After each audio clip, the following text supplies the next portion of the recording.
Itulah sebabnya kalau kita mau tidur kita berdoa bismika Allahumma ahya wa bismika amut. Kenapa? Seolah-olah kita mau mati itu. Kenapa? Tidur tadi itu, wafat tadi itu seolah-olah adalah gambaran kematian. Maka doanya adalah bismika, dengan namamu ya Allah, Allahumma ahya, aku hidup, wa bismika, dan dengan namamu amutu, aku akan mati. Jadi kita nanti malam itu akan wafat. Wafat itu memiliki ciri-ciri yang mirip dengan mati gitu. Ada banyak ciri yang mirip antara keduanya itu. Misalnya itu, kalau kamu nanti malam itu Imroh mimpi ketemu cowok cakep gitu, tiba-tiba kamu dibangunkan oleh Naila, kamu marah nggak? Baru sebentar gitu loh ya mimpinya itu, kamu bangunkan itu, padahal baru sebentar rasanya. Tapi nanti malam bisa saja kamu dikejar sama cowok jelek atau dikejar oleh anjing gila, ya kan? Lari kamu, sudah lari kemana-mana, nggak dapat tempat yang aman. Itu rasanya gimana? Lama atau sebentar? Lama sekali, padahal kan ya cuma sebentar. Maka kemudian kematian itu digambarkan seperti itu oleh Islam, ya. Kalau ini di dalam Al-Quran nggak ada ya kalau setelah kematian. Nanti yang lama, wa inna yauman 'inda rabbika ka'alfi sanatin mimma ta'udun, itu nanti ya setelah itulah ya. Nah, itu juga digambarkan di dalam hadis. Kalau orang baik maka menunggu hari kiamat setelah mati, nanti sampai hari kiamat itu rasanya cuma tidur semalam saja gitu. Maka kemudian tidur ini pun dijadikan sebagai gambaran kita mati. Mati itu wafat kan, tidur ya wafat gitu. Tidur wafat, mati juga wafat. Nah kemudian dibangkitkan, maka doa kita adalah alhamdulillahilladzi ahyana ba'dama amatana wa ilaihin nusyur. Gitu ya, segala puji bagi Allah yang telah menghidupkan kami setelah mematikan kami. Padahal mati apa enggak, padahal cuma tidur. Tetapi doa kita itu agar kita ingat nanti itu kita akan dibangkitkan kembali setelah kematian. Alhamdulillahilladzi ahyana ba'dama amatana wa ilaihin nusyur. Gitu. Oke, sampai di sini bisa ditangkap. Berarti konsep Islam ada kematian? Ada. Dan di 3 ayat di dalam Al-Quran ada tadi itu bahwa kita semua ini akan menemui ajal kita. Itu ada batas itu. Kullu nafsin dha'iqatul maut. Ada 3 ayat di dalam Al-Quran yang bercerita tentang, yang membicarakan tentang bahwa manusia akan merasakan kematian. Setiap manusia akan merasakan kematian. Ada di surat apa itu? Ali Imran ayat 185. Kullu nafsin dha'iqatul maut wa innama tuwaffawna ujurakum yaumal qiyamah. 1. Yang kedua di surat Al-Anbiya ayat 35, kullu nafsin dha'iqatul maut wa nabluukum bisyarri wal khairi fitnah wa ilaina turja'un. Kemudian surat Al-Ankabut ayat 57, kullu nafsin dha'iqatul mauti summa ilaina turja'un. Nanti kita semua ini akan mati dan akan dikembalikan kepada Allah Subhanahu wa taala. Tetapi apakah orang-orang yang tidak percaya kepada kematian itu baru ada sekarang? Hah? Tidak. Memang ada orang yang tidak percaya pada kematian? Ada? Ada nggak? Nggak ada kan? Walaupun mereka tidak percaya pada kematian, mereka akan tetap mati. Oh gitu. Nah, sampai hari ini belum ada bukti, walaupun tadi itu sudah ada proyek untuk mendapatkan keabadian di dunia ini. Jadi kalian nggak mati, itu kan sudah ada nih, proyeknya adalah proyek mendapatkan keabadian hidup. Yang ada adalah memperpanjang usia. Itu memperpanjang usia. Seperti orang mana? Yang usia harapan hidupnya tinggi, orang Jepang misalnya.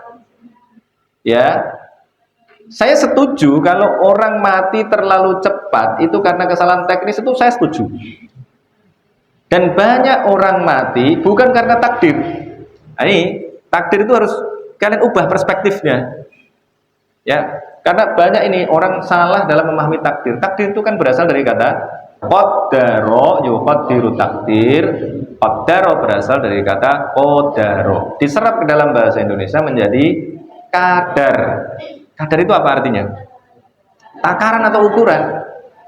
Kalian itu sudah diberikan ukuran oleh Allah Subhanahu wa taala. Mestinya kalian ini mati dalam usia berapa? Mungkin 100 tahun. Karena di dalam buku Sapiens itu dikatakan gimana? Tidak ada artefak yang menjadi bukti bahwa ada manusia berusia lebih dari 100 tahun. Di masa yang lalu tidak ada orang yang berusia lebih dari 100 tahun yang ditemukan sebagai artefak. Cuma kan itu juga belum bisa menjadi bukti bahwa yang dikatakan oleh Al-Quran salah. Karena siapa? Nabi Adam usianya berapa? 1000 tahun. Dari mana kamu tahu? Tidak ada di dalam Al-Quran. Adanya di mana? Yang jelas tidak ada di dalam Al-Quran. Yang ada adalah Nabi Nuh. Walaqad arsalna Nuhan ila qaumihi falabitha fihim alfa sanatin illa khamsina ama. Berarti Nabi Nuh, saya mengatakan begitu ya, diutus, ini tafsirnya, diutus itu 950 tahun. Berarti usianya bisa lebih dari 950 tahun gitu. Lah kok nggak ada artefaknya?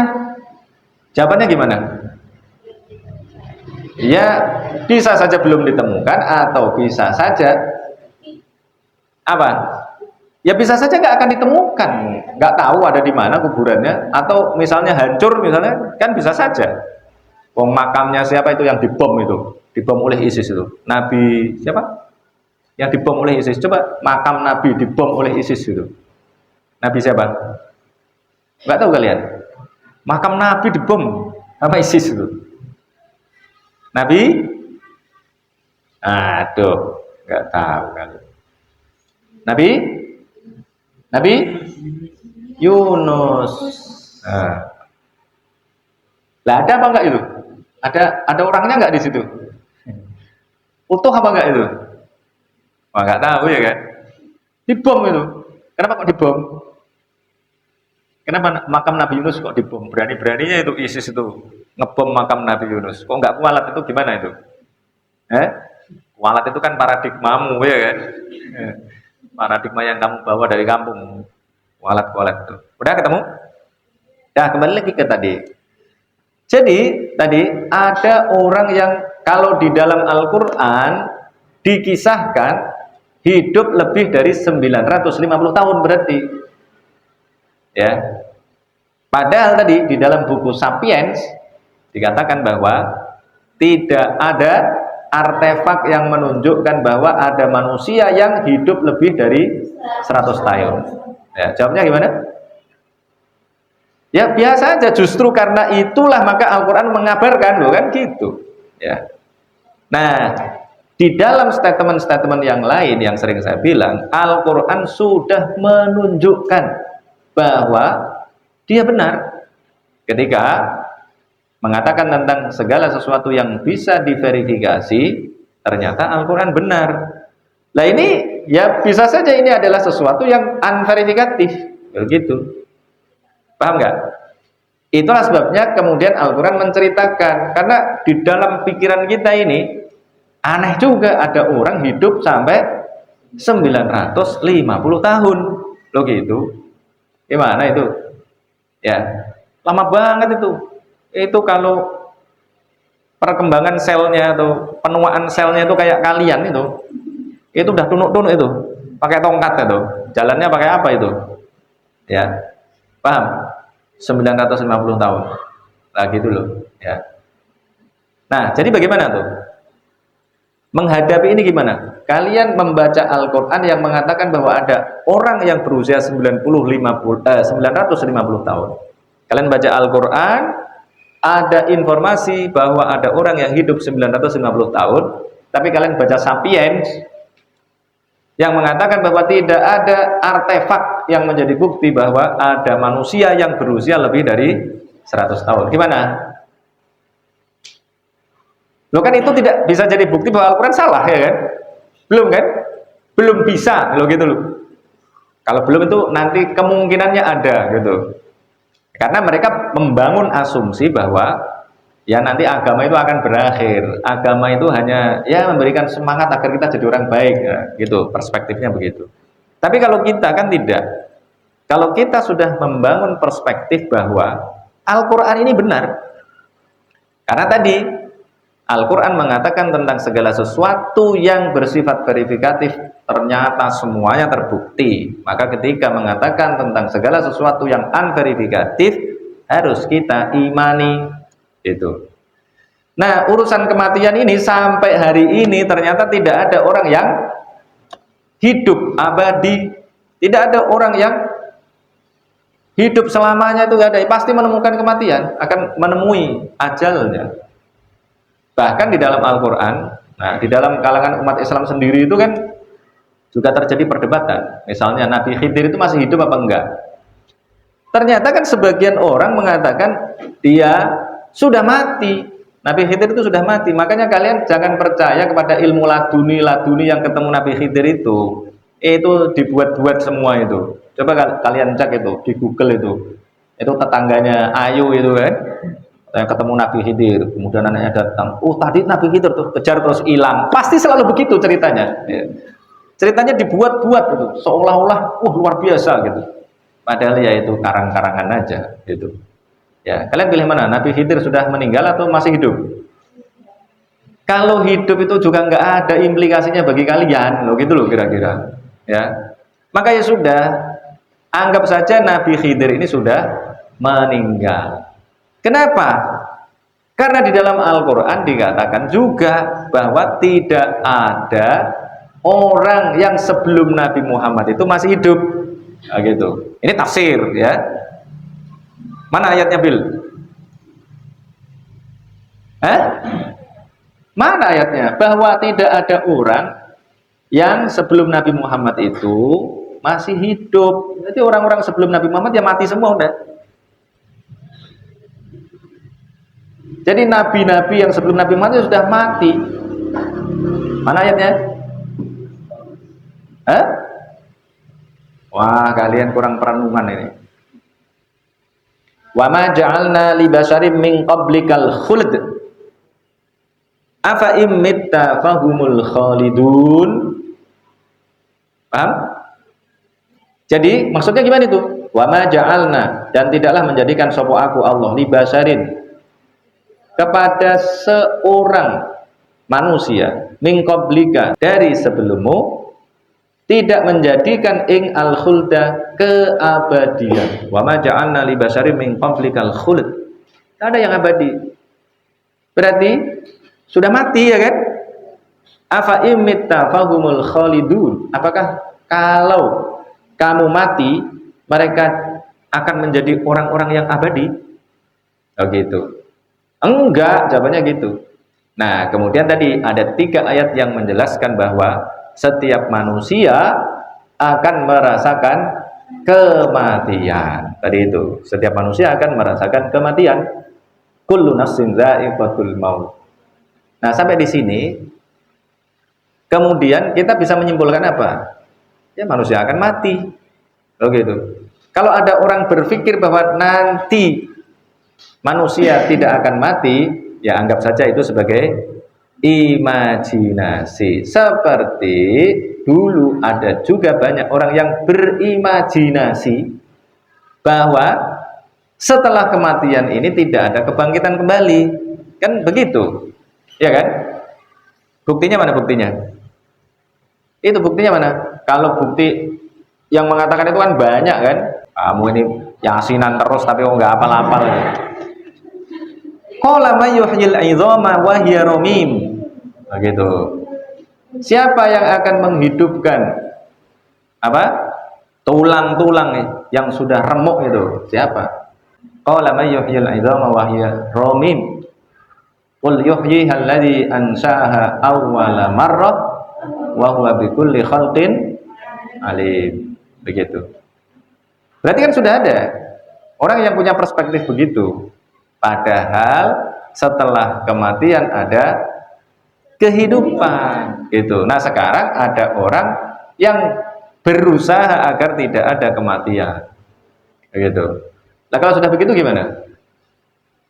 Ya, saya tetap milih ini untuk sampai hari ini ya, sampai hari ini masih kuat argumentasi bahwa Al-Qur'an ini adalah benar.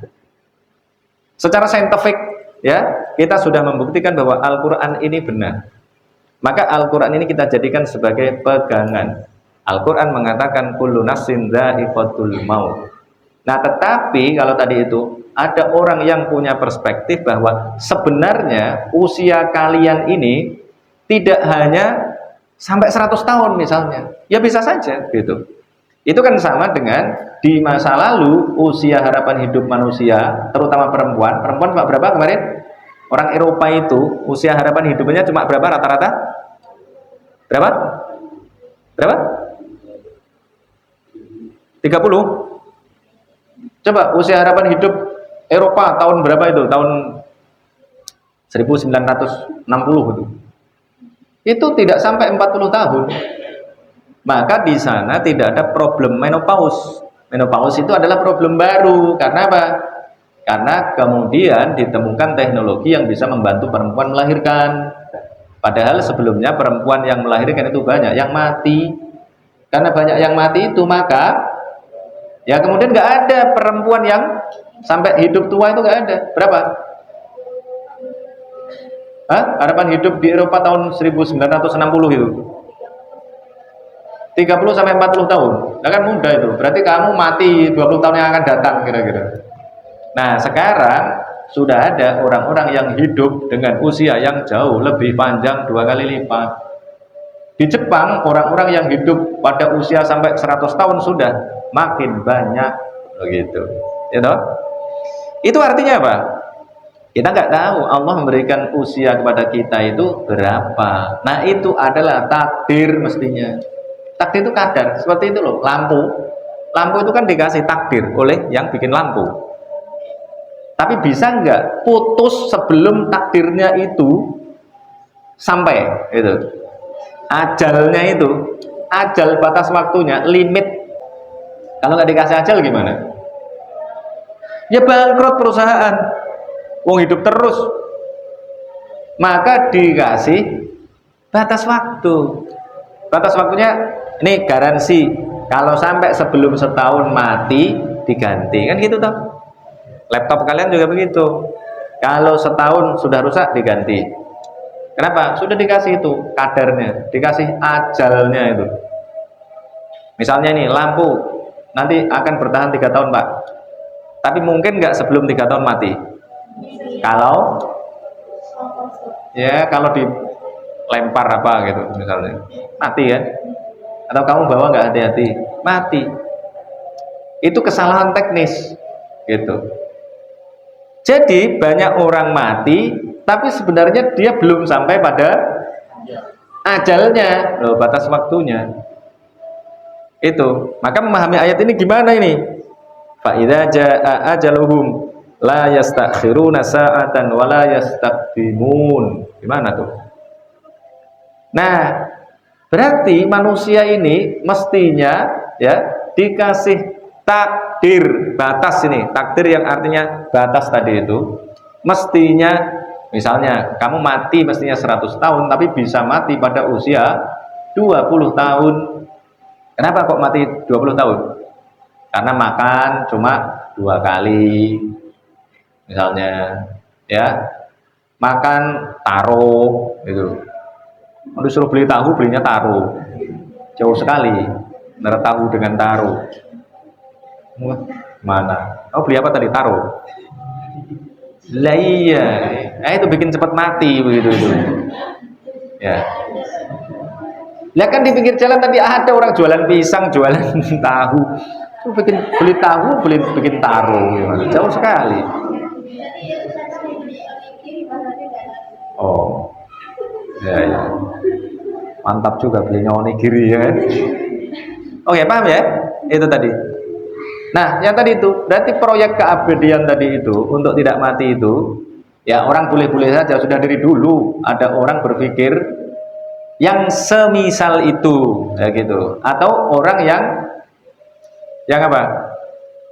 Yang berpikir bahwa dia tidak akan mati. Seperti siapa?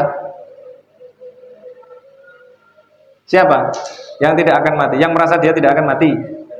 Dan kemudian dia mati hanya oleh nyamuk. Siapa? Namrud. Atau siapa lagi yang dia mengaku sebagai Tuhan? Kalau mengaku sebagai Tuhan kan tidak akan mati. Iya. Ayatnya gimana? Fa'uqid li ya hamanu 'ala tini faj'al li sarhal la'alli attali'u ila ilahi Musa wa inni la'adhunnuhu kadziba. Udah ada orang yang berpikir begitu ya sejak zaman Mesir, zaman Nabi Musa, Mesir kuno itu namanya ya. Sejak zaman Mesir kuno, itu Mesir kuno apa bukan? Fir'aun itu. Ya, sejak zaman Mesir kuno sudah ada orang yang berpikir untuk mendapatkan keabadian. Nah, oke, dari situ ya.